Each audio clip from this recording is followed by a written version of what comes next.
Hello students, welcome to Rayat online school education project conducted by Rayat Shikshan Samstha Satara. Myself Shubhangi Jadhav from AGM College Karad. This is our fifth lecture. In the previous lecture, we studied the packing of particles in crystal lattice. We studied how the three-dimensional closest packing is done to form different kinds of crystal lattice. Okay, now in today's lecture, we will study the packing efficiency of metal crystal. Now, in the previous lecture, we studied that though the particles in the crystal structure are closely packed, they are not occupying all the available space. Some of the space remained empty, and we named that empty space as the void. Means, though in the crystal lattice there is a closest packing of the particles, but some of the part remains empty. Okay, means here that empty space, that is the void, is responsible for the packing efficiency in the crystal lattice. In the previous lecture, we have seen that how the voids are responsible for the packing efficiency in the crystal lattice. Now, let's first see the meaning of packing efficiency. See its definition. The fraction or a percentage of the total space occupied by the spheres or particles in a unit cell is called as packing efficiency. Means here, out of total volume of the unit cell, how much portion of that unit cell is occupied by the spheres is indicating the packing efficiency of that unit cell. Now, to determine this packing efficiency, we have to use this simple formula, that is volume occupied by particles in unit cell divided by total volume of unit cell and multiply it by 100. Okay, means here the volume occupied by the particles in the unit cell is expressed in terms of packing efficiency. More is the packing efficiency, larger is the closest packing. Okay, and smaller the value of packing efficiency, the we can say that the closest packing is less efficient. Now, in today's lecture, we will calculate the packing efficiency in different kinds of unit cells. First, we will discuss the packing efficiency of metal crystal in simple cubic lattice. For that purpose, again revise the arrangement of particles in simple cubic lattice. We know that in the unit cell of simple cubic lattice, here the particles are present only at the corners. That is, 8 particles are present at 8 corners. But for our convenience, here just consider the face of that unit cell. Okay, so this diagram gives us only the face portion of, that is the front portion of that unit cell. Here you will observe that there are corner particles, and these corner particles are touching with each other along the edges. So these are the edges of that cube, that is a face of that simple cubic unit cell. Now consider R as the radius of each sphere, while the edge length of that unit cell will be given in terms of A. Now this packing efficiency of metal crystal is determined with the help of different steps. We will see that steps. The first one, that is determination of radius of sphere. Here we have to determine the radius of sphere in terms of edge length. Okay, so you can easily determine it here, since the radius of each sphere is r and they are touching with each other. We can easily say that A is equal to 2r. Okay, therefore we can write r is equal to A upon 2. Thus here we have written the radius in terms of edge length. Now see the second step. Here you have to determine the volume of sphere. In mathematics, we know that the volume of sphere is given as 4 upon 3 pi r cube. And here the particles are spherical in shape, and therefore the volume of one particle will be equal to 4 upon 3 pi r cube. Now again we insert the value of r in terms of A with the help of first step.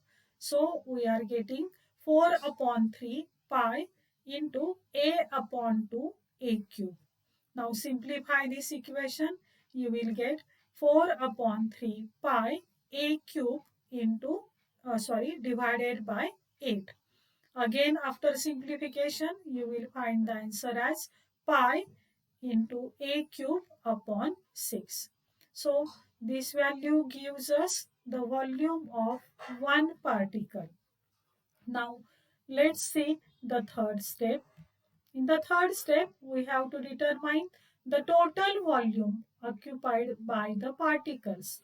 And this total volume of particles can be easily calculated by knowing the number of particles present in that cubic unit cell and the volume of one particle. Here this is a simple cubic unit cell, and we know that for this unit cell the number of particles are only 1. We have made this calculation in the previous lectures. So the volume occupied by particle in unit cell is equal to pi into A cube upon 6. Now see the fourth step. Here in this fourth step, you have to determine the packing efficiency by using this formula. That is volume occupied by particles in unit cell divided by total volume of unit cell multiplied by 100. We know the volume occupied by particles. We have calculated or determined it in third step. While the total volume of unit cell will be given as A cube, because we know that for the simple cubic unit cell, all the edges are of same kind, and therefore the total volume becomes A cube. Now see, thus, the packing efficiency is equal to pi A cube upon 6. This is a volume of the particles in that unit cell divided by A cube. That is total volume of the unit cell into 100. After simplification, you will get pi upon 6 into 100. We know the value of pi, and therefore we can write here 3.142 upon 6 into 100. By doing this calculation, you will find that packing efficiency is equal to 52.36%. Thus, here the total space occupied by the particles in simple cubic unit cell is 52.36%, while the space which is remained unoccupied, that is the empty space or the void volume, is calculated by just subtracting the space occupied by particles from 100. Thus the void volume will be equal to 100 minus 52.36, that is equal to 47.64%. Means here in simple cubic unit cell, the volume of the wires is comparatively more. Okay. Now see the packing efficiency of metal crystal in body-centered cubic unit cell. We know how the particles are arranged in this unit cell. Here, the 8 particles are present at 8 corners of the cube, while single particle is present within the body of that cube at the center. Okay, here, but for our convenience, I have shown only two corner particles, the centers of which are indicated by letters A and F. These are the corner particles, and the middle particle is the particle which is present at the center of the body of that cube. Now again you note down the important point that in this body-centered cubic unit cell, the particles at the center of the cube touches two corner particles. The particle which is present at the center of the cube touches two corner particles along the diagonal of the cube. So see, this is a diagonal, body diagonal of the cube. This particle A is the particle which is present at the front side, while this particle is present on the back side corner, opposite corner of the cube, and hence you can make this body diagonal as AF. Now here these corner particles are not touching with each other, or any corner particle is not touching with each other, but all the corner particles are touching to this particle which is present at the center of the body of this unit cell.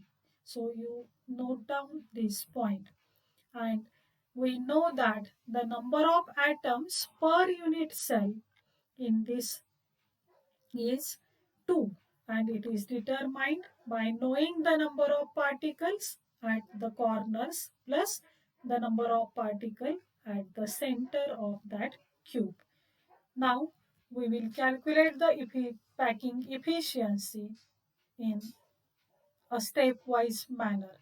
In the first step, we will calculate the radius of sphere. Here, though we are expressing the radius of sphere as r, we have to express it in terms of the edge length. Now see, here for that purpose we are considering the triangle FED. Here I have drawn a face diagonal for our convenience by connecting the centers, that is F and D. Okay, by connecting these points we are getting a face diagonal. Now if you observe this triangle, you will find that the angle FED is of 90 degree, and therefore by Pythagoras theorem we can write FD square is equal to FE square plus ED square. Okay. Now again we know that FE and ED are the edges of this cube or your cubic unit cell, and therefore these edges are denoted by A. Thus here we can write FD square is equal to A square plus A square, that is equal to 2A square. Now let this equation, this is first equation.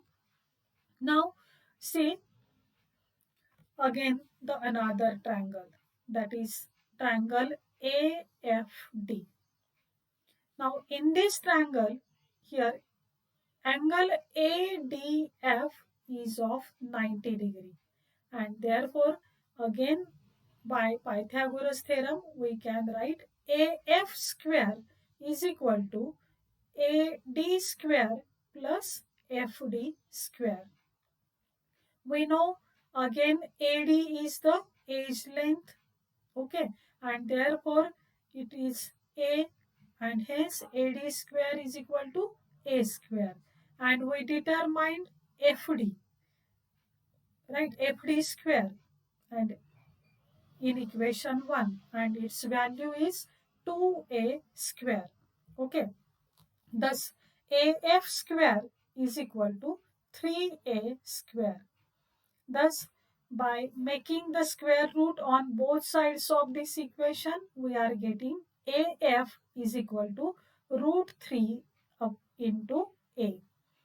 But from figure, we can easily say that the AF is nothing but 4R, because this is a body diagonal, and along this body diagonal all the spheres are touching to each other. So if the radius of each sphere is R, then you can write here R plus R plus R plus R, that is equal to 4R, and this is the value of body diagonal, that is AF. Therefore, from these two equations we can write root 3A is equal to 4R, and thus R is equal to root 3 upon 4 into A. Here we determined the radius of the sphere. Now let's see the second step. Determine the volume of sphere. Again we know that volume of one particle is 4 upon 3 pi r cube.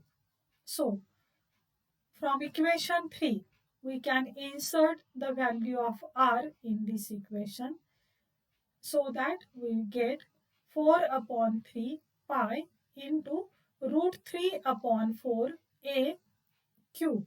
Okay, simplify this equation.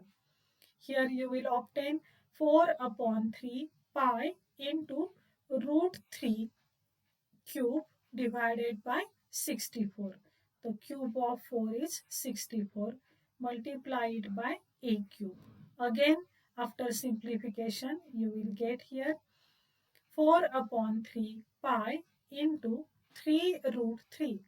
Cube of root 3 is 3 root 3 upon 64 into a cube. And thus, here you simplify this equation, you will get the answer as volume of one particle is equal to root 3 pi a cube upon 16. So let this is equation number 4. Now determine the total volume of particles. Here for BCC unit cell, we know that the number of particles in it are 2, and therefore the total volume occupied by the particles in a unit cell will be equal to 2 into volume of one particle, that is 2 into root 3 pi into a cube divided by 16. This value is written from equation number 4. Thus, after simplification, you will get here root 3 pi a cube upon 8. In this manner, now we know the volume occupied by the particles in unit cell, and we can also determine the volume of total volume of unit cell, which is a cube. Thus, now calculate the packing efficiency by using the same formula. Therefore, packing efficiency is equal to root 3 pi a cube upon 8 a cube, okay, into 100. After solving this equation, you will get the answer as 68%. Thus, the total space occupied by the particles is 68%. Means the packing efficiency in body-centered crystal system is 68%, while the void volume or empty space is equal to 100 minus 68, that is equal to 32%. Thus, if we compare the packing efficiency in simple cubic unit cell and in body center unit cell, you can easily say that the packing efficiency in BCC unit cell is more than that of in simple or primitive unit cell. Okay, here the volume which remained empty is less. I hope you may have understood how the packing efficiency is calculated by knowing just only 4 steps. These derivations may be asked in exam for 3 marks or in MCQ type of questions. The questions based on these packing efficiency or void volume are always asked. So remember well the values of packing efficiencies in these crystals and also the void volumes. Thank you.